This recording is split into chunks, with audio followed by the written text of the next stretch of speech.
사랑의 자발성, 고린도전서 13장 4절. 사랑은 오래 참고 사랑은 온유하며. 사랑은 미리 생각해보고 하는 것이 아닙니다. 저절로 되는 것입니다. 사랑은 특이한 방법으로 터집니다. 바울이 말하는 사랑의 특성에는 수학적인 확실성이 하나도 없습니다. 따라서 우리는 이렇게 장담할 수 없습니다. 나는 지금부터 악한 생각을 하지 않겠습니다. 나의 모든 것을 믿을 거예요. 사랑의 특성은 자발성입니다. 예수님의 말씀을 우리 앞에 표준으로 세워놓지 않아도 주의 영이 우리를 사로잡아 주관하시면 우리는 자신도 모르는 사이에 주님의 표준에 따라 살게 됩니다.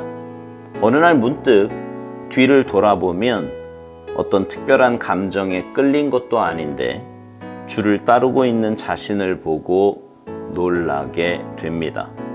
이는 내 안에 자발적인 참된 사랑이 있었다는 증거입니다. 우리 안에 있는 하나님의 생명으로 행한 모든 일들은 시간이 지난 후에야 그 본질이 판명됩니다.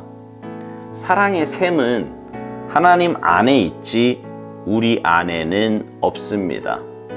따라서 자연적인 인간의 마음에서 하나님의 사랑을 찾으려고 하는 것은 터무니없는 생각입니다.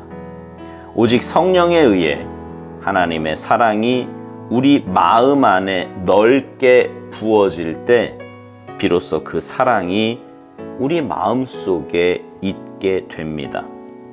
만일 우리가 얼마나 하나님을 사랑하는지를 주께 증거하려고 노력한다면 이는 오히려 우리가 하나님을 사랑하지 않는다는 분명한 증거가 될 것입니다. 그 이유는 저절로 우러나는 사랑이야말로 주를 향한 참된 사랑이기 때문입니다. 그 사랑은 자연스럽게 흘러나옵니다. 뒤돌아보면 우리가 어떤 일들을 행한 이유를 설명할 수 없습니다. 우리도 모르는 사이에 우리 안에 있는 주님의 사랑이 자연스럽게 흘러나온 것이기 때문입니다. 하나님의 생명은 이같이 저절로 드러납니다. 그 이유는 사랑의 샘이 성령 안에 있기 때문입니다.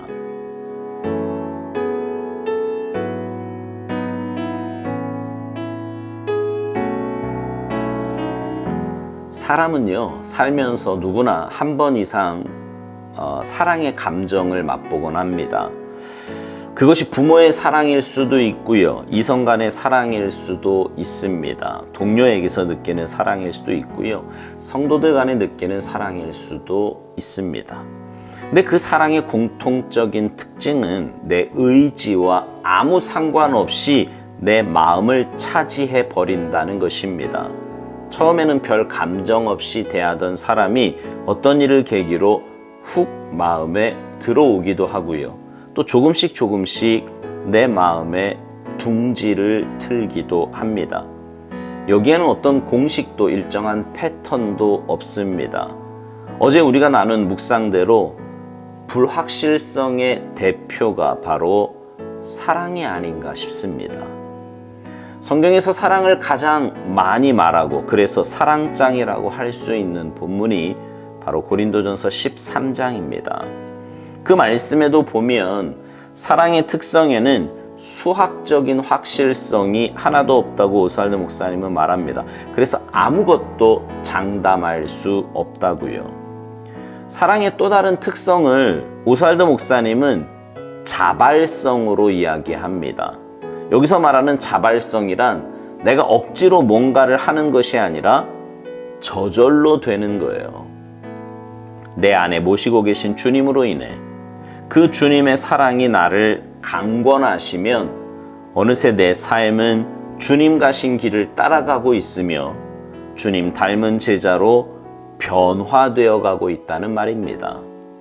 지금 당장은 내가 주님의 길을 가고 있는 것인지 아니면 여전히 내 욕심을 따라 사는 것인지 알 수 없지만 시간이 지나 삶의 열매들을 보면 그리고 영적으로 성숙해짐에 따라 깨달아 알게 되는 것입니다. 하나님은 사랑이세요. 그래서 하나님만이 사랑의 근본이시고 그 하나님의 사랑이 우리 안에 거할 때 우리도 역시 사랑의 삶을 살 수 있는 것입니다.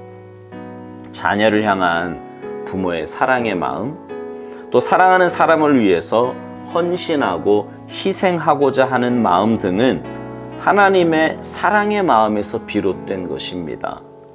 하지만 그렇다고 해서 사람의 마음에서 하나님 사랑을 찾으려고 하는 것은 잘못된 일이에요.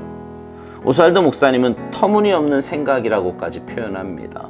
왜냐하면 사람의 마음에 있는 사랑은 하나님에게서 비롯된 것인데 그 사랑이 마치 사람에게서 비롯된 것처럼 생각하고 그래서 사람에게서 사랑의 근원을 찾으려고 한다면 그건 주소를 잘못 찾아도 한참 잘못 찾은 거지요. 오스왈드 목사님은 이 부분에 대해 이렇게 말합니다. 오직 성령에 의해 하나님의 사랑이 우리 마음 안에 넓게 부어질 때 비로소 그 사랑이 우리 마음 속에 있게 된다고 말입니다. 사랑의 본체이신 하나님이 성령님을 통해 우리 안에 그 사랑을 깨닫게 하실 때 우리 안에 그 사랑이 충만하게 거하게 되는 것입니다. 하나님은 십자가에서 이미 모든 사랑을 다 보여주셨어요. 그 사랑은 깨닫고 믿음으로 받아들이는 자의 몫입니다. 그리고 그 은혜는 성령님을 통해 우리 안에 거하게 되는 것입니다. 다시 말씀드리지만 사랑은 저절로 되는 거예요. 그런데 신앙생활을 조금만 오래 한 분이라면 너무 많은 것을 들어서 저절로 되지 않아도 억지로라도 할 수 있습니다. 또 받은 직분 때문에 의무감으로 하기도 합니다. 오스왈드 목사님은 이것을 우리가 하나님을 얼마나 사랑하는지를 주께 증명하려고 노력하는 거라고 말을 합니다. 그리고 그렇게 하는 것은 오히려 우리가 하나님을 사랑하지 않는다는 분명한 증거가 될 수 있다고요. 그 이유는 저절로 우러나는 사랑이야말로 주를 향한 참된 사랑이기 때문이라는 것입니다. 하나님과 우리와의 관계는요, 사랑의 관계예요. 사랑의 관계. 하나님의 사랑을 깨닫고 그 사랑에 붙잡힌 바 된 사람은 성경에 나오는 선지자들처럼 우리의 삶이 그 사랑에 맞추어 변하게 됩니다. 마치 젊은 남녀들이 사랑을 하면 삶의 모습이 바뀌고 또 아기를 낳은 부부가 삶의 중심이 그 사랑하는 자녀를 위해 옮겨가는 것처럼 말입니다. 사랑이 그렇게 자연스럽게 바꾸어 놓는다는 말이지요. 사랑으로 한 일들은 특별한 설명이 필요 없어요. 정말 그냥 사랑하기 때문에 하는 겁니다. 무슨 이유나 설명이 필요가 없지요. 하나님께서 우리를 사랑하신 이유를 설명할 수 없듯이 사랑으로 행한 일들에 대해서는 특별한 이유를 들어 설명할 수 없습니다. 그냥 사랑하니까 이게 답이에요. 이게 답이에요. 로마서 5장 5절에 보면 이런 말씀이 있습니다. 소망이 우리를 부끄럽게 하지 아니함은 우리에게 주신 성령으로 말미암아 하나님의 사랑이 우리 마음에 부은 바 됨이니. 하나님의 사랑은 우리 안에 계신 성령님으로 인해 드러나게 됩니다. 내가 성령님을 모시고 살면 그 사랑이 내 삶에서 자연스럽게 드러나게 되는 것입니다. 사랑하는 성도 여러분, 여러분 안에 계신 성령님께서 여러분을 통해 하나님의 사랑을 흘려보내기를 원하세요.